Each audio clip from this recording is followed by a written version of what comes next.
Hey everybody, and thanks for clicking on this video and checking out my channel, and joining me for another MCU review. In preparation for Avengers Endgame coming out at the end of April, I am looking back at all the Marvel Cinematic Universe movies in preparation for the big event. If you'd like to join me for this journey, I welcome you to do so, and I'd love for you to do so. And if you have been on this journey thus far, I thank you so much, and I really appreciate you joining me for this journey.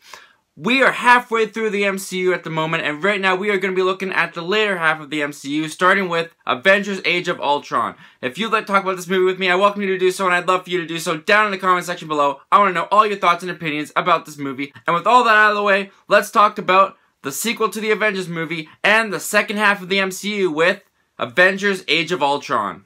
So Avengers Age of Ultron is once again directed and written by Joss Whedon. Age of Ultron brings back together Captain America, Iron Man, Thor, Hulk, Black Widow, and Hawkeye for another adventure. After hunting down the last of Hydra's bases, the Avengers retrieve Loki's scepter, which Tony Stark and Bruce Banner used to create a protector of the Earth in Ultron.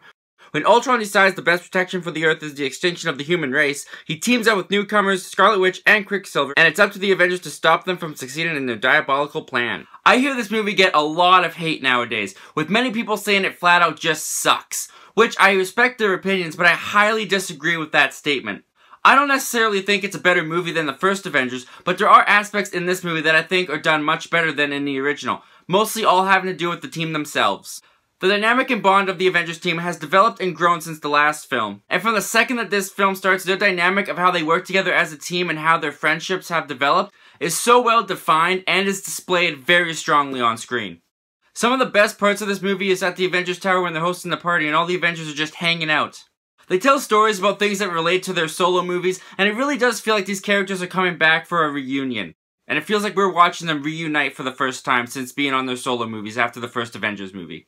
And this party sequence leads to the famous scene where they all try to lift Thor's hammer. And this scene to me encapsulates just how well written these characters have been over these movies. This is a big budgeted blockbuster superhero movie, and some of my favorite parts of this movie is just watching these people hang out and interact with each other and spending time with them. And this just demonstrates to me how well Marvel has built these characters up over these past number of films, and it's just a testament to how well the audience has responded to them. And Joss Whedon, I think, deserves a little bit more credit because his witty dialogue and writing for these last two Avengers movies is some of the reasons why I love these characters so much. I love watching them interact together and spend time together. And that's a testament to Joss Whedon as a writer. And his writing for these characters has contributed a lot to why I like them and why they've made such a big impact on me. This movie also introduces a romance between Natasha and Bruce Banner, which I find very enticing. And it's more so on Natasha's side. She's the one that really falls for Bruce. Bruce is kind of resistant and hesitant to the situation. But I really like this relationship. It really actually works for me because it lets Natasha be a little bit more vulnerable with Bruce. We get to learn more about Natasha's past and what happened with her organization and things that relate to her personally. And there's just something about these two characters coming together that I think actually could really work and be really interesting.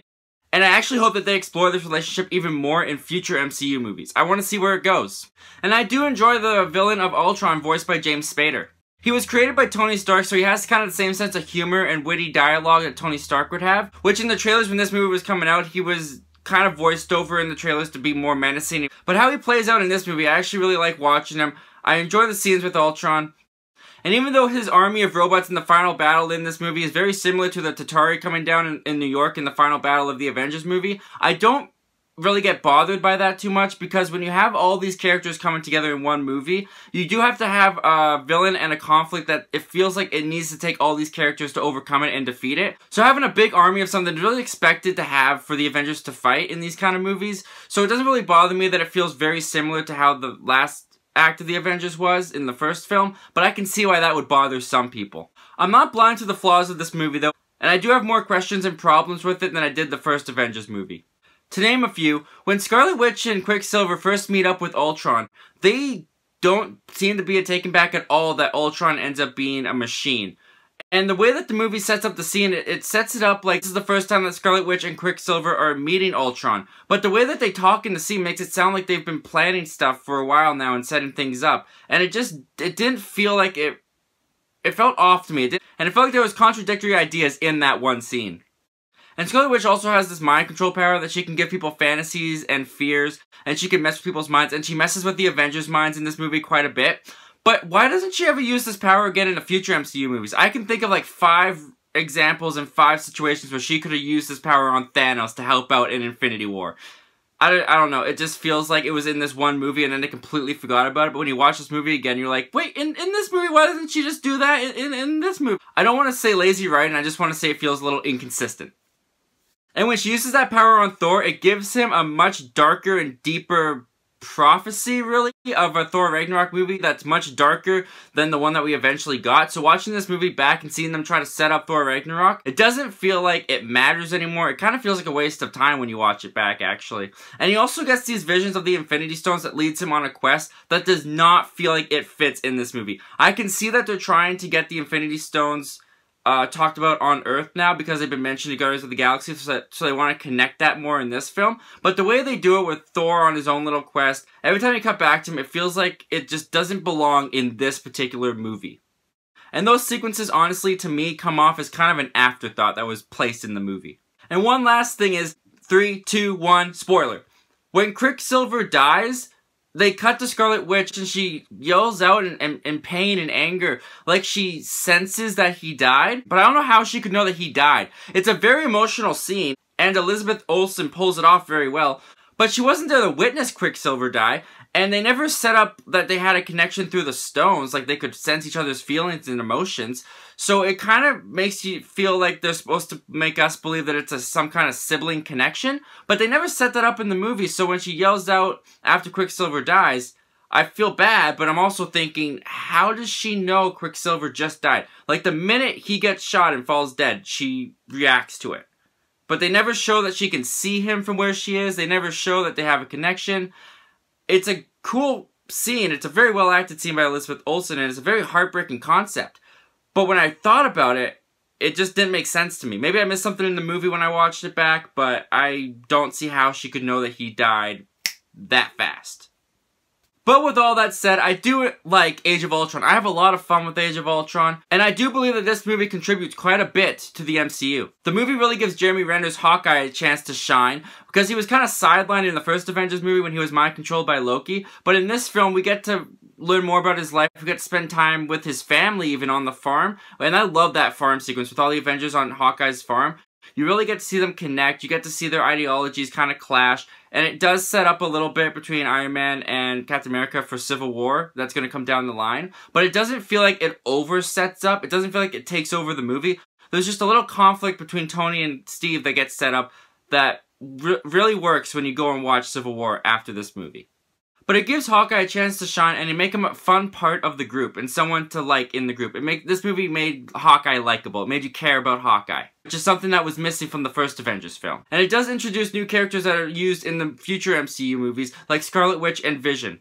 And I find it really cool that the voice actor of Jarvis, Paul Bettany, gets to actually play Vision. I think it's really cool that they use the same guy, and he now gets to be a physical embodiment presence in the MCU, and he's been a part of these movies since the first Iron Man. I think it's really cool that they gave him a bigger role. And the movie also plants seeds for future MCU movies by name-dropping Wakanda, and also introducing the first appearance of Andy Serkis' character, who we'll later see in the Black Panther movie. And the action in this film still delivers.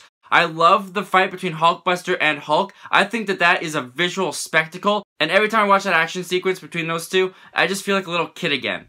And in the end, I've never gotten on the hate train with Age of Ultron, and I'm not going to start now. I like this movie despite all these problems and flaws that I find in it. And I think that it does a lot to expand on aspects of the first Avengers movie and do them better in this movie, especially everything regarding the team. The team in this movie, I just enjoy watching more, and I connect more and relate more with than I did in the first Avengers movie, and I love watching all their friendships and relationships develop and grow. Age of Ultron is another great time spent with these characters, while also taking the larger-than-life superheroes that we know, humanizing them, and letting us get a deeper look into their lives and their psyche.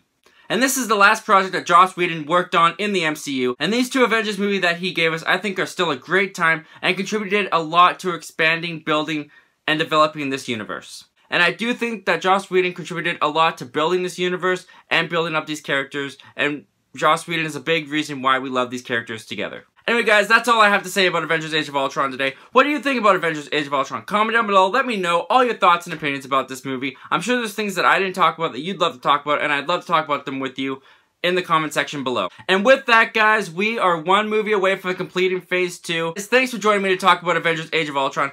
I'm going to be back soon talking more MCU movies, leading all the way up to Avengers Endgame. If you'd like to join me for that journey, I welcome you to do so. I'd love for you to do so. I thank you for doing so. And let's have a great time talking about these movies together. Once again, guys, my name's Zachary Millen. Thank you for talking movies with me, and I hope you have yourself a great day.